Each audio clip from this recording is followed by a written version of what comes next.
सदक़ल्लाहु मौलाना अज़ीम। इन्नल्लाह व मलाइकतहु युसल्लूना अलन नबी या अय्युहल्लज़ीना आमनु सल्लु अलैहि व सल्लिमु तस्लीमा। पढ़िए अस्सलातु वस्सलामु अलैका या सय्यदी या रसूलल्लाह व अला आलिका व अस्हाबिका या रहमतल लिल आलमीन। अस्सलातु वस्सलामु अलैका या सय्यदी या रसूलल्लाह व अला आलिका व अस्हाबिका या सय्यदी या रहमतल लिल आलमीन। मौलाया सल्लि व सल्लिम दाइमन अबदा अला हबीबिका खैरिल खल्क़ि कुल्लिहिम या रब्बि बिल मुस्तफ़ा बल्लिग मक़ासिदना वग़फ़िर लना मा मदा या वासिअल करमी। बंदाए परवरदिगारम उम्मते अहमद नबी दोस्त दारे चार यारम ताबे औलादे अली मज़हब हनफिया दारम मिल्लत हज़रत खलील खाक पाए गौस आज़म ज़ेर साया हर वली। अल्लाह रब्बुल इज़्ज़त की हम्दो सना और रसूल खुदा सल्लल्लाहु अलैहि व आलिहि वसल्लम की बारगाह इज़्ज़त व नाज़ में हदिया दुरूद व सलाम का नजराना पेश करने की सआदत हासिल करने के बाद ग्रामी कदर अज़ीज़म बरादरम हज़रत अल्लामा मौलाना ताहिर मंजूर मुर्तज़ाई साहिब और इस दर्स की महफ़िल में तशरीफ़ फरमा होने वाले मेरे दोस्तों बुज़ुर्गों अस्सलामु अलैकुम वरहमतुल्लाहि व बरकातुहू। आज की इस नशिस्त में मुझे दर्स का जो उन्वान दिया गया वो वरासत की तक़सीम और इसमें पेश आने वाली मुआशरती तख़रीबकारियाँ हैं। हज़रात वक़ार रब्बे कायनात ने कुरान मजीद फ़ुरक़ान हमीद के अंदर इरशाद फरमाया कि यूसीकुमुल्लाहु लिज़्ज़ाकरि मिस्लु हज़्ज़िल उन्सयैन, कि अल्लाह रब्बुल इज़्ज़त ने तुम्हारे ऊपर ये बात फ़र्ज़ करार दे दी है कि लिज़्ज़ाकरि मिस्लु हज़्ज़िल उन्सयैन, कि मर्द को दो औरतों के बराबर हिस्सा दिया जाएगा। ये सूरह निसा की आयत का एक छोटा सा हिस्सा है। सूरह निसा एक ऐसी आयत है कि जिसमें वरासत के तमाम जो मसाइल हैं उनको बयान किया गया। इसी वजह से उम्मत को सरकार दो आलम फ़ख्र अंबिया सल्लल्लाहु अलैहि वसल्लम ने सूरह निसा को पढ़कर इसको याद करने और इसके अहकामात पर अमल पैरा होने की तलकीन इरशाद फरमाई। वरासत का ज़िक्र कुरान पाक फ़ुरक़ान हमीद में रब्बे कायनात ने ख़ुद इरशाद फरमाया है और वरासत के मसाइल का जो इन्हिसार है वो कुरान मजीद फ़ुरक़ान हमीद की आयात के ऊपर है। इस मसले को रब्बे कायनात ने अहादीस नबविया सल्लल्लाहु अलैहि वसल्लम के ऊपर मुनहसर नहीं फरमाया, बल्कि बुनियादी जो मसाइल हैं, जो असासी मसाइल हैं, वो कुरान मजीद फ़ुरक़ान हमीद के अंदर इरशाद फरमाए। हाँ, उसकी जो तशरीहात हैं, उनकी जो तफासीर हैं, उनकी तायीद के लिए अहादीस की तरफ हमें रुजू करना पड़ता है। लेकिन जो उसूली मसाइल हैं वरासत के, उनको रब्बे कायनात की ज़ात ने ख़ुद कुरान मजीद फ़ुरक़ान हमीद के अंदर इरशाद फरमाया। तो इससे मालूम ये होता है कि वरासत के जो मसाइल हैं वो कितने अहम हैं। इसीलिए रब्बे कायनात के प्यारे महबूब सल्लल्लाहु अलैहि वसल्लम इरशाद फरमाते हैं कि तअल्लमुल फ़राइदा, कि इल्म वरासत जो है इसको खुद सीखो, व अल्लिमुहन नास, और इसको लोगों तक इसका इल्म जो है वो डिलीवर करो। क्योंकि फ़इन्नहु निस्फ़ुल उलूम, क्योंकि ये जितने भी उलूम हैं उनका निस्फ़ है। बाकी जितने भी उलूम हैं हम मदारस दीनिया के अंदर पढ़ते हैं, सरफ़ पढ़ी जाती है, नहव पढ़ी जाती है, इल्म मंतिक, फ़लसफ़ा, बलागत या दीगर अहादीस के पहले या अहादीस के बाद जो मौकूफ़ अलैह उलूम हैं, उन तमाम के तमाम उलूम का ताल्लुक़ इंसान की ज़िंदगी के साथ है।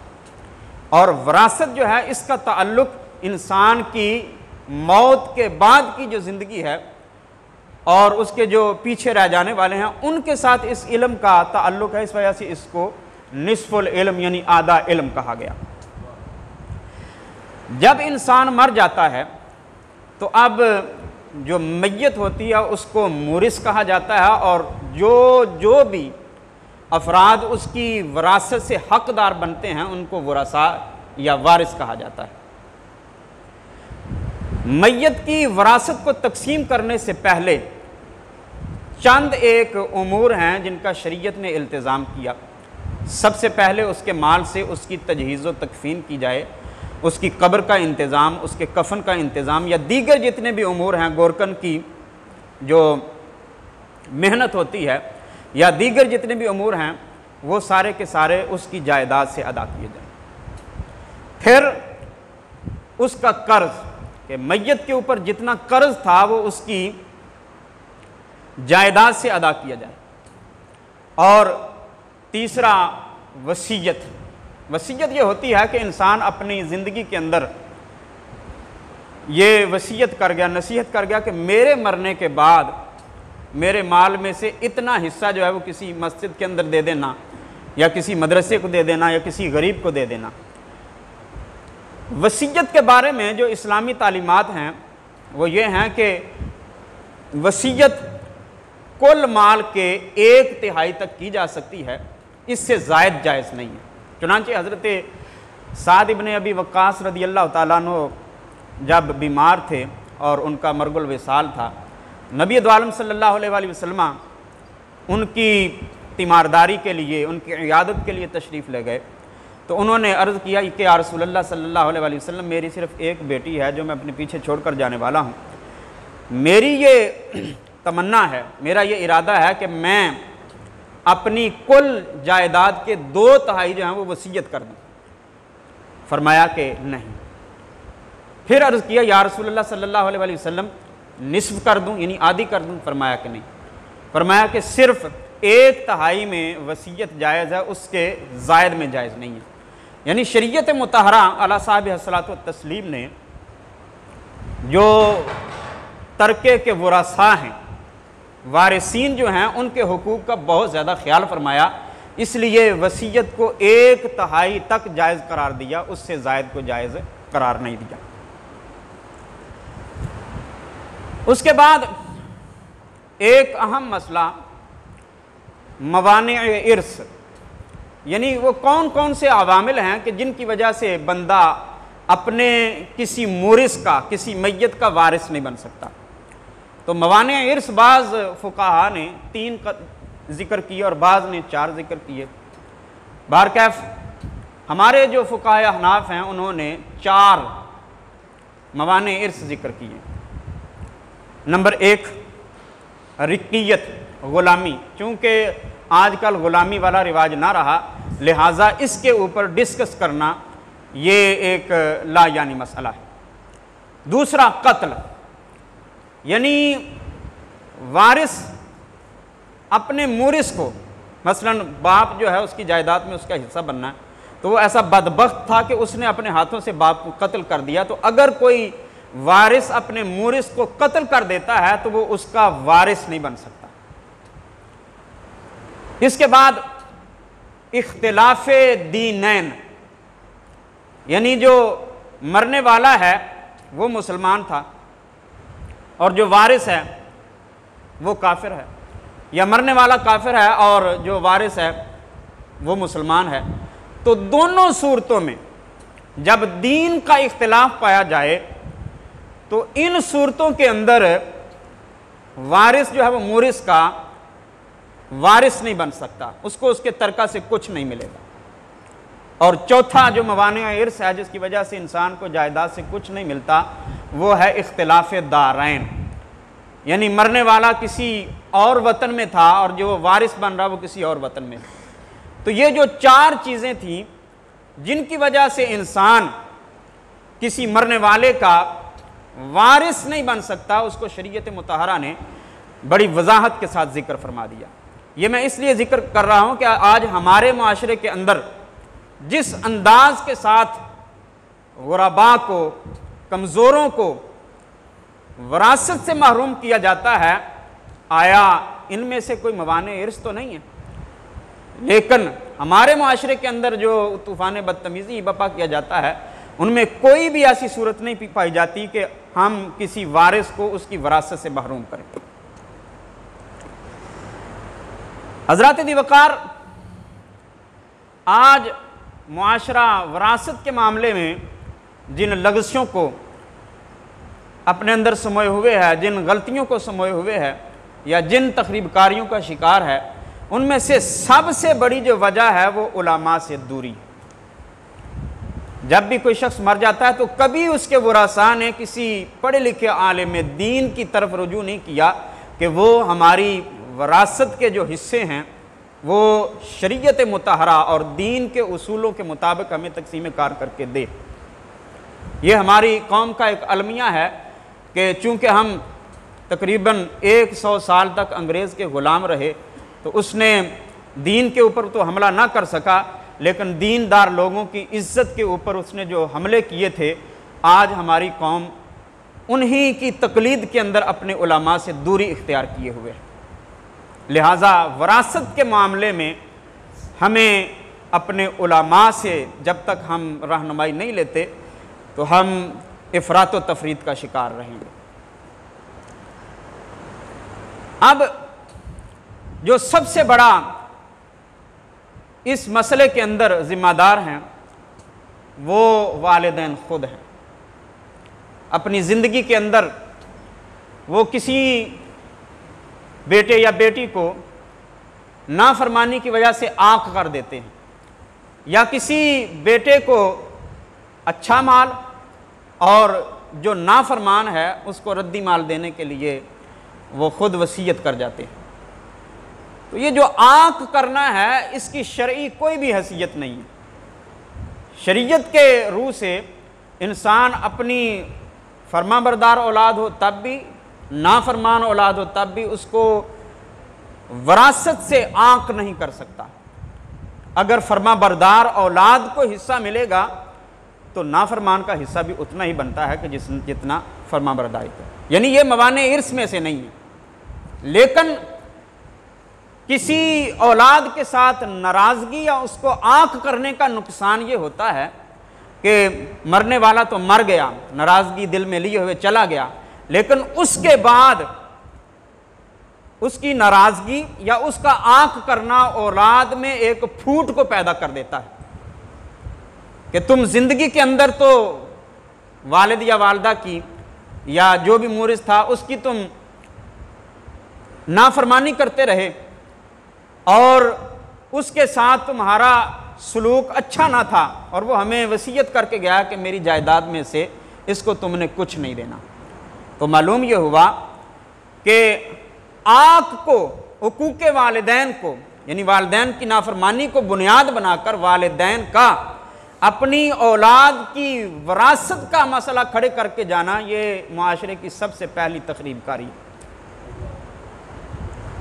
और फिर एक दूसरा मसला कि जिसके ज़िम्मेदार खुद वालिदैन हैं। किसी बच्चे या बच्ची को अपनी ज़िंदगी में कोई ज़मीन का बेहतरीन टुकड़ा या जायदाद का कोई भी मकान या किसी भी सूरत में जायदाद जो है उसको अपनी ज़िंदगी में उसके नाम लगवा जाना या उसको हिबा कर देना। खुद तो वो मर गया, लेकिन मरने के बाद औलाद के दरमियान एक तनाज़ा छोड़ जाता है। और शरीयत मुतहरा ने हर वो चीज़ कि जो मुफ्दी इलल मुनाज़ा हो, यानी जिसकी वजह से इंसान तनाज़े का शिकार हो, झगड़े का शिकार हो, शरीयत मुतहरा अला साहिब सलात व तस्लीम ने उस काम से मना फरमाया। लिहाजा आँख का मसला हो या औलाद के नाम किसी जायदाद को लगवाने का मसला हो कि जो मरने के बाद औलाद में फूट डाल दे, इससे इंसान को इज्तिनाब करना चाहिए। फिर मरने वाले के जो भाई होते हैं या उसके किसी भी किस्म के ऐसे रिश्तेदार कि जो ज़िंदगी में उसके साथ किसी काम के अंदर, किसी कारोबार के अंदर उसके शरीक थे, उसके साजी थे। जैसे ही वो मरा, जब वो मर गया तो मरने के बाद वो क्या करते हैं कि मरने वाली की औलाद जो होती है उन यतीमों को, उन मुफलिसीनों कंगाल को वो जायदाद से महरूम कर देते हैं और बहाना ये बनाया जाता है कि उसका जायदाद में या उसका कारोबार में बचा ही कुछ नहीं था। और इस तरह की फरेबकारी और इस तरह की धोखाधही के साथ वो यतीमों के माल को, वो उन मुफलिसीन के माल को उचक ले जाते हैं। ऐसे लोगों के बारे में रब्ब कायनात कुरान मजीद फुरकान हमीद के अंदर इरशाद फरमाता है कि इन्नल्लज़ीना याकुलूना अमवालल यतामा, बेशक वो लोग के जो यतीमों का माल खाते हैं जुल्म करते हुए, इन्नमा याकुलूना फी बुतूनिहिम नारा, वो अपने पेटों के अंदर आग को भर रहे हैं। और एक मकाम के ऊपर सरकार दो आलम सल्लल्लाहु अलैहि वसल्लम की हदीस मुबारक है कि जिसने किसी बंदाए मुस्लिम की एक बालिश्त, जिसको पंजाबी में एक गिठ कहते हैं, उसके ऊपर नाजायज़ कब्ज़ा किया तो कल मरने के बाद, क़यामत के बाद उसकी सज़ा उसको ये दी जाएगी कि 7 ज़मीनें तोक बनाकर उसके गले के अंदर डाल दी जाएंगी और उसको हाविया जहन्नम के अंदर फेंक दिया जाएगा। और फिर इसी तरह कि जिस तरह इंसान के चचा या ताया या दीगर जो रिश्तेदार होते हैं जो वालिद साहब के साथ या मूरिस के साथ उसके कारोबार में शरीक थे, इसी तरह जो बड़ा भाई होता है, चूंकि उसको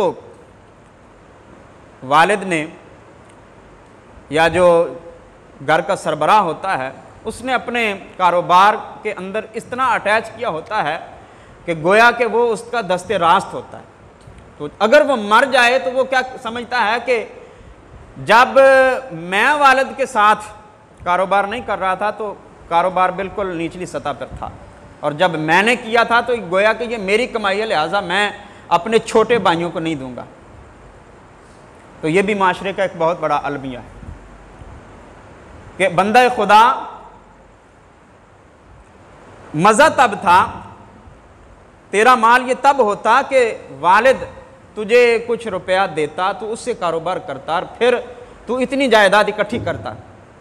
लेकिन जब तूने वालिद साहब के साथ खिदमत सर इंजाम दी तो अब जो माल तूने कमाया वो तेरा नहीं, वो असल में उस मूरिस का है कि जिसके दीगर तमाम के तमाम बहन भाई जो हैं वो वारिस हैं। और अगर वो छोटे बहन भाइयों को या दीगर अफराद को वो महरूम कर देता है वरासत से, तो उसका भी वही असर होगा जो पीछे जिक्र किया गया कि इन्नमा याकुलूना फी बुतूनिहिम नारा, कि वो लोग अपने पेट के अंदर आग भरते हैं।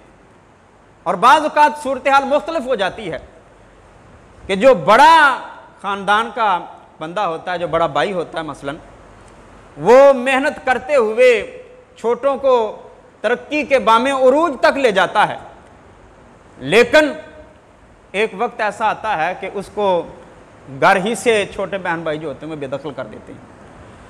तो तअद्दी जुल्म जिस भी जानब से हो, शरीयत मुतहरा सल्लल्लाहु अलैहि वसल्लम ने इसकी इजाज़त नहीं दी।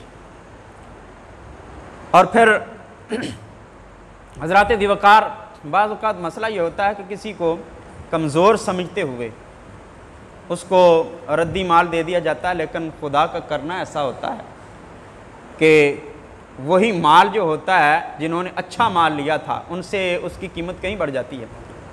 मसलन मेरे गांव के अंदर एक बड़े शख्स ने अपने छोटे भाई को माल की तकसीम करते हुए उसको ज़दोकोब भी किया, मारा भी, और ज़मीन जो थी उसके दरमियान में से एक कच्चा रास्ता गुज़रता था, और जब बरसात का मौसम आता तो दोनों तरफ की जो ज़मीन थी वो सैलाब की जद में आ जाती, रास्ता ख़राब होने की वजह से न जाने कितनी ज़मीन जो थी वो बर्बाद हो जाती। अब चूंकि उसका नुकसान होता था, लिहाजा उसने मक्कारी करते हुए, फरेबकारी करते हुए अपने छोटे भाई को वो उस रास्ते के करीब करीब ज़मीन जो थी वो उसको दे दी और ख़ुद जो थी वो अच्छी ज़मीन ले ली। और तिलकल अय्याम नुदाविलुहा बैनन्नास, जो ज़माना होता है वो बदलता रहता है। खुदा का करना ऐसा हुआ कि वो रोड पक्का हो गया और अब उस ज़मीन की वैल्यू थी वो जो कभी लाखों में थी अब वो करोड़ों में हो गई। और अब वो इस बात पे तनाज़ा और झगड़ा करके बैठा हुआ है कि अब मुझे इस हिस्से में भी दी जाए।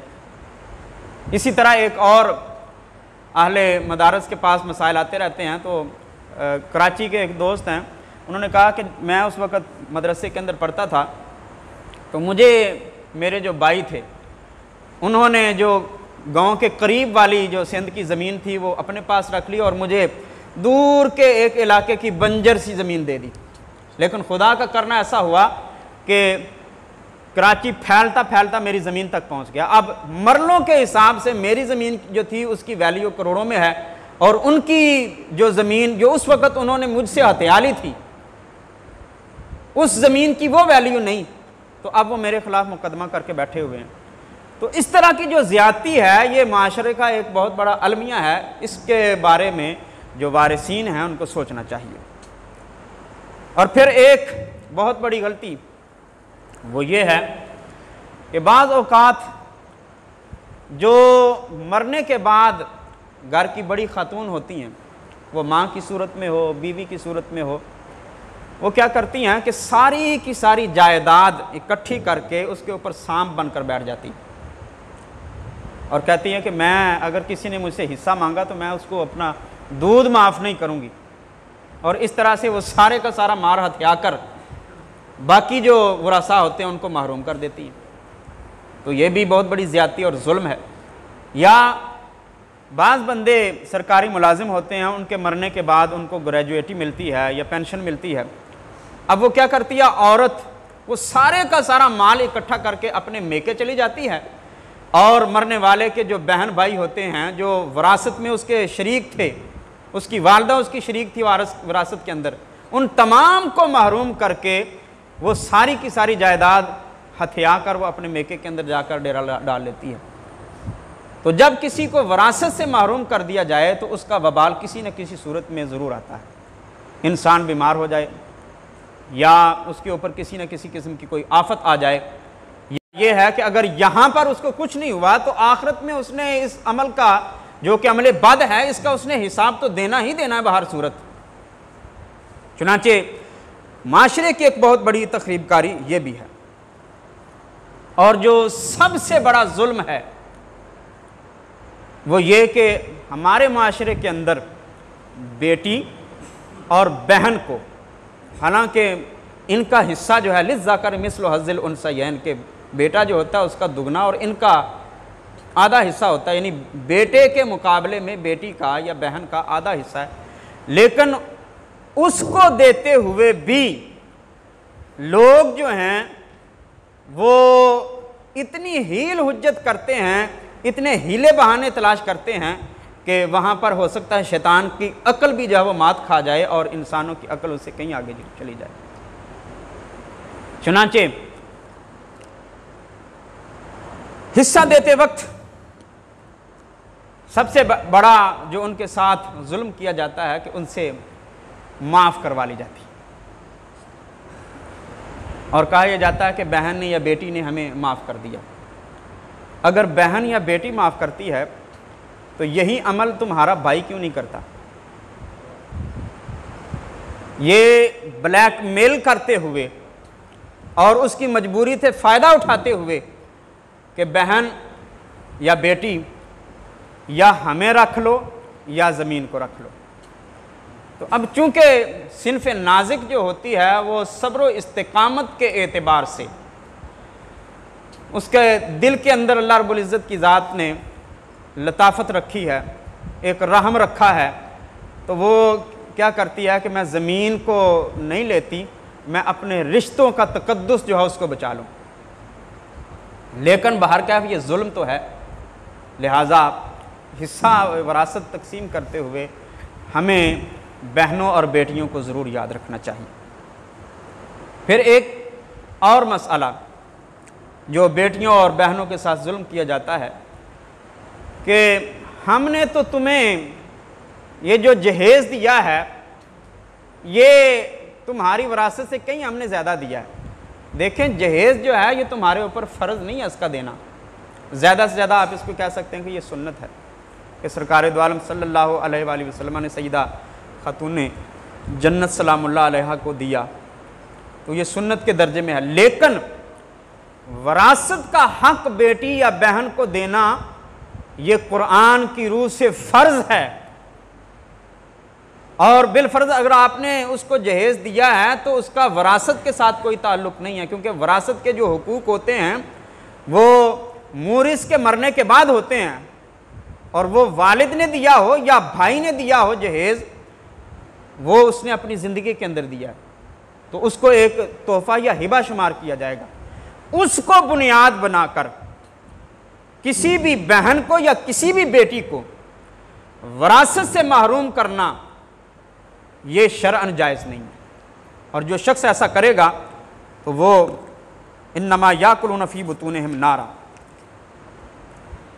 या फिर बहनों को बाज़ औक़ात अल-अयाज़ु बिल्लाह लोग कत्ल कर देते हैं ताकि हमें इनको वरासत का हिस्सा न देना पड़े, या उनको मार कुटाई के ज़रिए से वरासत से महरूम किया जाता है, या सोशल बाइकाट कि हम अगर तुमने हिस्सा लेना है तो हम तुम्हें सारी ज़िंदगी बुलाएंगे नहीं, ना तुम्हारे मरने के अंदर आएंगे ना तुम्हारे जीने के अंदर, यानी सोशल बाइकाट, समाजी मुकाता के ज़रिए से डरा धमका कर उस अल्लाह की बंदी को वरासत से महरूम कर दिया जाता है, और जुल्म बालाए जुल्म के उसको जो शरीयत का हिस्सा रब कायनात ने और रसूल खुदा सल्लल्लाहु अलैहि वसल्लम ने उसके लिए मुकर्रर किया था वो उसको नहीं दिया जाता। चंद रोज़ पहले एक शख्स मुझसे सवाल ये कर रहा था कि क्या मैं अपना फ़ितराना या अपनी ज़कात अपनी बेटी को तो नहीं दे सकता लेकिन बहन को दे सकता हूँ, बेचारी बड़ी गरीब है। मैंने उससे पूछा कि क्या आपने उसको जो वरासत से उसका हक बनता था वो दिया? उसमें वो पसो पेश करने लगा। मैंने कहा कि जो हिस्सा शरीयत मुताहरा ने उसके लिए फ़र्ज किया है वो उसको दो। ये ज़कात और फ़ितराना बात का मसला है, पहले उसकी जो जायदाद से अल्लाह के प्यारे महबूब अलैहिस्सलाम ने उसकी जायदाद का हिस्सा मुकर्रर किया वो उसको इनायत करो ताकि उसकी गुर्बत दूर हो जाए और तुम फ़ितराना और ज़कात का उसके बारे में सोचो भी ना। लिहाजा बेटियों और बहनों को वरासत से इंसान को महरूम नहीं करना चाहिए। और बाज़ इलाक़ों में, सिंध के अंदर या दीगर कई इलाक़ों के अंदर, औरत की कुरान के साथ शादी करवा दी जाती है। मुराद क्या होता है? यानी कि तू कुरान के ऊपर हाथ रख कर हमें ये आहद दे, ये वादा दे कि तू जायदाद में से हिस्सा नहीं लेगी। तो ये भी औरत के ऊपर, बहन और बेटी के ऊपर बहुत बड़ा जुल्म है। एक तो तुमने उससे वरासत का हक छीना, और दूसरा फिर ये किया जाता है कि ऐसी औरतों का जिनका कुरान के साथ निकाह कर दिया जाए उनकी पूरी की पूरी ज़िंदगी शादी नहीं की जाती, और ये भी बहुत बड़ा जुल्म है। इसी तरह माशरे का एक बहुत बड़ा अलमिया ये भी है कि अगर कोई शख्स मर जाए और उसने पीछे वरासत छोड़ी है, अब उसको ख़ानदान वाले के कहीं ये वरासत लेकर कहीं और ना चली जाए, उसको शादी नहीं करने देते, या उसके साथ उसकी कोई औलाद है, बेटी या बेटा, तो सारी ज़िंदगी उस बेचारी को उस बेटी और उस बेटे के साथ ज़िंदगी बसर करना पड़ती है और उसको शादी की इजाज़त नहीं दी जाती। या ये किया जाता है कि कोई देवर या कोई जेठ के जिसके साथ उसका मान ही नहीं करता, ज़बरदस्ती उसके साथ उसकी शादी करवा दी जाती है ताकि वरासत जो है वो किसी और तरफ लेकर वो चली ना जाए। तो ये जितनी भी तकरीबकारियाँ हैं, ये माशरे के जितने भी सानिया हैं, ये जितने भी अलमिये हैं, शरीयत मुताहरा अला साहिब सलात व तस्लीम ने इससे मना फरमाया, कतअन इसकी शरीयत मुताहरा इजाज़त नहीं देती।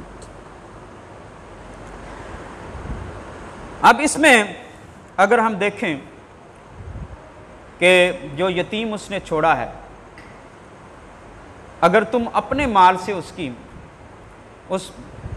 औरत को, बेचारी को तुम इजाज़त दो कि वो शादी कर ले, और वो जो यतीम तुम्हारा भाई या जो भी रिश्ता है वो छोड़कर जो गया है, अगर उसकी तुम अपने माल से तुम उसकी परवरिश करो, उसकी कफ़ालत करो, तो ये बहुत बड़े अजर और बहुत बड़े सवाब का हामिल है। चनांचे रसूल खुदा सल्लल्लाहु अलैहि वसल्लम ने इरशाद फरमाया कि अना व काफिलुल यतीम फिल जन्नत हाकाज़ा, कि मैं और यतीम की परवरिश करने वाला जन्नत में इस तरह से होंगे। मुराद ये था कि हम और मैं और वो काफिलुल यतीम जो है वो मैदान हश्र के अंदर और जन्नत के अंदर करीब करीब होंगे। लिहाजा अपनी विरासत को बचाने के लिए यतीम की माँ की शादी ना करवाना या उसको मजबूर करना कि वो शादी ना करे, ये बहुत बड़ा जुल्म है। और इंसान ने इतना माल इकट्ठा करके करना भी क्या है। यहाँ पर करून जैसे, फ़िरऔन, शद्दाद जैसे आए, जिनके ख़जानों की चाबियाँ उठाने के लिए 70-70 ऊँट दरकार थे, जब उनकी दौलत उनको कोई नफ़ा ना दे सकी तो माँ व शुमा किस खेत की मूली है। लिहाजा माल के हुसूल के दर पे किसी की ज़िंदगी बर्बाद करना, ये बहुत बड़ी फ़िरऔनियत है। अल्लाह रब्बुल इज़्ज़त इससे महफूज फरमाए। अब अगर हम देखें तो इसमें पाकिस्तान का जो लॉ ऑफ इनहेरिटेंस है, यानी कानून वरासत है, इसने औरतों की बालादस्ती के लिए, उनके हुकूक की पासदारी के लिए 498A एक दफ़ा है, उसके नाम से एक कानून साजी की है कि अगर किसी भी औरत का भाई या उसका कोई भी रिश्तेदार अगर उसको वरासत से महरूम करता है तो उसके ख़िलाफ़ वो सेशन कोर्ट में या मुतल्लिक़ा थाने में रिट दायर करे, FIR कटवाए, तो कानून जो है उसको इसकी तहफ़्फ़ुज़ देता है कि वो अपनी वरासत को बचाने के लिए वो लोग के जो उसकी वरासत से उसको महरूम कर रहे हैं उनके ख़िलाफ़ कानूनी चाराजोई हासिल कर सके। लेकिन बात फिर भी वहाँ पर आकर ख़त्म होती है कि वो बेचारी, क्योंकि हर ख़ातून के हालात एक जैसे नहीं होते, हो सकता है उसको खामद की तरफ से कोई परेशानी हो, तो अब वो इस बात के पेश नज़र कि अगर मैं आज जायदाद लेती हूँ, कल को मुझे इस खामद ने ठुकरा दिया तो मैं किसके दर पे जाऊँ। लेकिन हज़रात दिवकार इस बात को मद्देनज़र रखते हुए कि इसकी मजबूरी से हम फ़ायदा उठाएँ, ये कितना बड़ा जुल्म है, ये माशरे की कितनी बड़ी तकरीबकारी और कितना बड़ा अलमिया है, इसके बारे में आज की इस नशिस्त में हमें सोचना होगा। और फिर बाज़ औक़ात ये होता है कि कोई भी वारिस जो होता है वो किसी के ऊपर नाजायज़ इल्ज़ाम लगा देता है कि इसने हमें वरासत से हिस्सा दिया या नहीं दिया। अब इससे भी इज्तिनाब करना ये नबी दो आलम सल्लल्लाहु अलैहि वसल्लम के सहाबा ने हमें सिखलाया। चुनांचे एक औरत थी अरवा नामी, एक होता उर्वा और एक होता अरवा। उर्वा ये मर्दों का नाम होता है और अरवा ये औरतों वाला नाम है। अरवा नामी एक औरत ने, मरवान उस वक्त बादशाह था, उसके दरबार में उसने हज़रत सईद इब्ने ज़ैद रदी अल्लाह ताला अन्हु, ये हज़रत सैयदना उमर इब्न ख़त्ताब रदी अल्लाह ताला अन्हु के बहनोई थे, उनके बारे में एक रिट दायर की कि इन्होंने मेरी ज़मीन जो है वो दबा ली। अब मरवान ने हज़रत सईद इब्ने ज़ैद रदी अल्लाह ताला अन्हु को बुलाया, तो हज़रत सईद इब्ने ज़ैद रदी अल्लाह ताला अन्हु जवाबी कार्रवाई करते हुए आपने फरमाया कि मैंने जिसने रसूल खुदा सल्लल्लाहु अलैहि वसल्लम के साथ ज़िंदगी बसर की है और मेरे सामने सरकार दो आलम सल्लल्लाहु अलैहि वसल्लम की ये हदीस हो कि जिसने किसी की एक बालिश ज़मीन दबा ली, 7 ज़मीनें तोक बनाकर उसके गले के अंदर डाल दी जाएगी, तो मैं इस औरत की ज़मीन किस तरह से दबा लूँगा। और आपने ये उसके लिए बद्दुआ की कि मेरी दुआ है कि जिस ज़मीन का तूने मेरे ख़िलाफ़ दावा दायर किया है उसी ज़मीन के अंदर तेरी कब्र बने। तो थोड़े अरसे के बाद वो अरवा नामी जो औरत थी वो अंधी हो गई, और उसी सरज़मीन के अंदर के जिसका उसने हज़रत सईद इब्न ज़ैद रज़ी अल्लाह ताला अन्हु के ऊपर इल्ज़ाम लगाया हुआ था, उसके अंदर एक कुआं था जिसके अंदर वो गिरकर मर गई। और वो कहा करती थी कि मुझे हज़रत सईद इब्न ज़ैद रज़ी अल्लाह ताला अन्हु की बद्दुआ लगती। फिर हज़रत दिवकार एक माशरे का और फ़रेब और धोखा ये है कि अगर बहनें बिलफ़र्ज़ दावा दायर कर दें या पंचायत के अंदर मसला ले आएँ, तो अब क्या किया जाता है कि जो वारिसीन में से एक चौधरी टाइप बंदा होता है वो क्या करता है कि कहता है कि जी हम तुम्हें ये जायदाद नहीं देंगे, हम तुम्हें इसके पैसे दे देंगे। अब जो मकान या जो जायदाद, जो ज़मीन बिलफ़र्ज़ 25 लाख की थी, तो अब वो चौधरी साहब उसको 15 लाख रुपए का खरीद कर तो वो जो हिस्सा बहनों का बनता है उनको दे देते हैं। अब जिस ज़मीन की वैल्यू 25 लाख है उसको आप 15 लाख का ख़रीदें, सिर्फ इस बात के पेश नज़र कि हम किसी ना किसी तरीके से इस बहन को, इस बेटी को धोखा दे लें, तो वो धोखा उसके साथ नहीं, ये धोखा अपनी ज़ात के साथ है कि ये दुनिया का साजो सामान सिर्फ चंद दिन का है। एक ना एक दिन इंसान ने कुल्लु नफ्सिन ज़ायक़तुल मौत, मौत का जायका चक्कर, कब्र की तारीक वादी के अंदर जाना ही जाना है। तो वहाँ पर उसको इस तमाम की तमाम फ़रेबदही का, इस धोखे का हिसाब किताब देना पड़ेगा। चुनांचे शरीयत मुताहरा पर अमल पैरा होते हुए इंसान को चाहिए कि वो कुरान और सुन्नत की तालीमात के ऊपर अमल करते हुए और सरकार दो आलम फ़ख्र अंबिया सल्लल्लाहु अलैहि वसल्लम की अहादीस को मद्देनज़र रखते हुए वरासत की तकसीम करें। वरासत में माँ बाप के हुकूक हैं। अगर औलाद मौजूद हो तो उनका छठा हिस्सा है, अगर औलाद मरने वाले की मौजूद नहीं है तो उनका तीसरा हिस्सा है, उसकी बीवी का हिस्सा है। अगर औलाद मौजूद है तो उसका 8वां हिस्सा है, और अगर औलाद मौजूद ना हो तो उसका चौथा हिस्सा है। इसी तरह उसके बेटों और बेटियों का हिस्सा है, बेटे का दुगना है और बेटी का निस्फ है।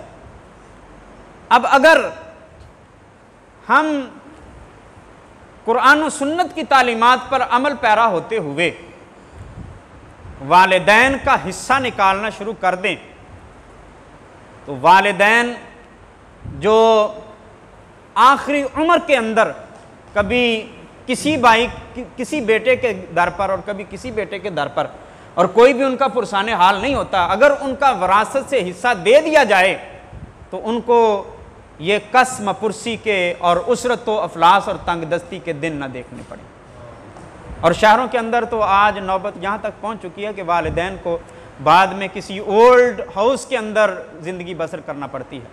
तो अगर उनको वरासत में उनका हक दे दिया जाए तो उनको ये दिन ना देखने पड़े, बल्कि जब वरासत की तकसीम की जाती है तो उसमें शरीयत ने जो तरीक़ाकार वज़ा किया है वो ये है कि अगर वालिदैन ज़िंदा हैं तो सबसे पहले उनको उनका हक दिया जाए, फिर उसके बाद दीगर जो वरासा हैं उनके अंदर जायदाद को तकसीम किया जाए।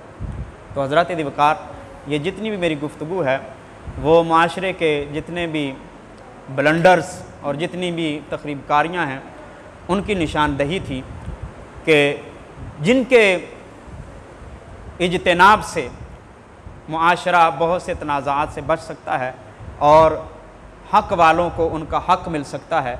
दुआ है कि रब्बे कायनात की ज़ात हमें सरकार दो आलम सल्लल्लाहु अलैहि वसल्लम के दीन मुतहर के ऊपर अमल पैरा होते हुए वरासत की सही तकसीम करने की तौफ़ीक़ अता फ़रमाए। व आखिर दावाना अनिल हम्दुलिल्लाहि रब्बिल आलमीन। विरासत के हवाले से कि इस्लामी शरीयत अगर एक आदमी मिसाल के तौर पर मैं अगर फ़ौत हो जाता हूँ और मेरा वालिद अभी हयात है, विरासत अभी मेरे नाम हुई नहीं थी, अब मेरे फ़ौत हो जाने के बाद जो मेरे बच्चे हैं यानी दादे की विरासत वो पोते को नहीं मिलती जी। और ये शरीयत का उसूल है। लेकिन इसमें ऐसा नहीं लगता कि ये उन पोतों के साथ उन बच्चों के साथ ज़्यादती हो जाती है और तो पाकिस्तान में इस कानून को बदला भी गया है। जी जी। और वो पोतों को वो ऐसे है कि बिलफ़र्ज़ अगर शरीयत में उनका हिस्सा नहीं है तो ज़विल अरहाम के तहत उनके साथ सिला रहमी करते हुए उनको विरासत में से हिस्सा दिया जाए ताकि वो किसी भी उसरत व अफलास का शिकार ना हो सके।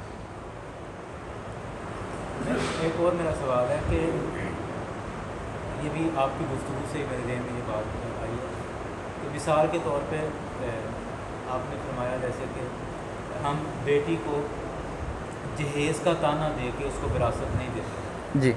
तो इसका मतलब यह है कि हम जहेज़ नहीं दें और विरासत उसको दें, मतलब इसका ये, या जहेज़ दे सकते हैं तो दें, हाँ जी, ज़रूरी नहीं, विरासत हम ज़रूरी दें, ज़रूरी दें, बिल्कुल ज़रूरी दें। लेकिन ये मसला है कि आज का जो हमारे माशरे में जो चीज़ रिवाज बन गई है और इसके बगैर शादियाँ ही मुमकिन नहीं हैं, तो अब क्या ऐसा हो सकता है कि हम इसको पहले से ही विरासत का कह के जहेज़ दें? हाँ, अगर वो एग्री है तो दे सकते हैं। मसलन के बेटे हमारे कुल इतनी रकम है, हाँ जी, कुल जायदाद इतनी है, आपके हिस्से में 20 हाँ जी, लाख कंप्रोमाइज़ करके अगर 20 कर लाख सकते रुपये हैं। आता है, उसमें से हम 10 लाख की आपकी शादी कर रहे हैं, जी। 10 लाख आपकी बात में देते हैं। बिल्कुल ऐसे जायज़ है। किसी दोस्त का सवाल? मेरा क्वेश्चन ये है कि आजकल ये कहते हैं कि फर्ज में 2 भाई हैं तो बाप की 2 मरले जगह छोड़ी गया वाली, तो एक किला पहले छोड़ी, पहली ये 2 बेटियां थी, पहली उन्होंने तकसीम कर ली, अब कहते हैं 2 मरले जगह फर्ज करें हैं, तो कहते हैं यार 2 मरले की जगह इसका क्या? नहीं, उसमें ये है कि सारी की सारी ज़मीन जो है, हाँ 2 मरले ये वाली है, वो किला है, जितने भी एकड़ है, वो लोग कहते हैं कि तमाम की तमाम जो है ना जायदाद उसकी तकसीम होगी, एकड़ों की अलग होगी, ये जो मरला है इसकी अलग, क्योंकि वो जो ज़मीन होती है ज़री उसकी कीमत कुछ और होती है, ये जो आबादी के अंदर या जिस भी सूरत में वो ज़मीन हो उसकी वैल्यू कुछ और होती है। तो अगर उसके पेश नज़र कि वहाँ से आपको हिस्सा दे दिया, यहाँ से आपको नहीं देगा, तो ये भी ज़्यादती है।